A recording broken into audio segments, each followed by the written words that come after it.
அன்பிற்குரிய அல்லாஹ்வின் நல்லடியார்களே, தூங்குவதற்கு முன்னால் 3வது ஜுசுவிலே இடம்பெற்றிருக்கக்கூடிய சூரா பக்ராவினுடைய 255வது இந்த வசனத்தை நாம் ஓதிக்கொண்டால் அடுத்த நாள் இரவு வரை ஷைத்தானுடைய தீங்குகள், ஷைத்தானுடைய தொந்தரவுகள் நமக்கு இருக்காது. நிம்மதியாக நாம் தூங்க முடியும்.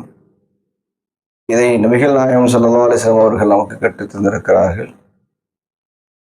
அல்லாஹு லா இலாஹ இல்லா ஹுவல் ஹய்யுல் கய்யூம் லா தஅഖுதுஹு சினத்தும் வலா நௌம் லஹு மா ஃபிஸ் ஸமாவாதி வ மா ஃபில் அர்த் மன் ஸல்லதி யஷ்ஃபஉ இன்தஹு இல்லா பிஇذனிஹி يعلم ما بين أيديهم وما خلفهم ولا يحيطون بشيء من علمه إلا بما شاء وسع كرسيه السماوات والأرض ولا يؤوده حفظهما وهو العلي العظيم என்ற இந்த ஆயத்துல் குர்சியை நாம் தினந்தோறும் இரவு படுக்கையிலே நாம் ஓதிக்கொண்டால் மறுநாள் அதே நேரம் இரவு வரை நமக்கு அல்லாஹுடைய பாதுகாப்பு கிடைக்கும் என்பதில் சந்தேகமில்லை.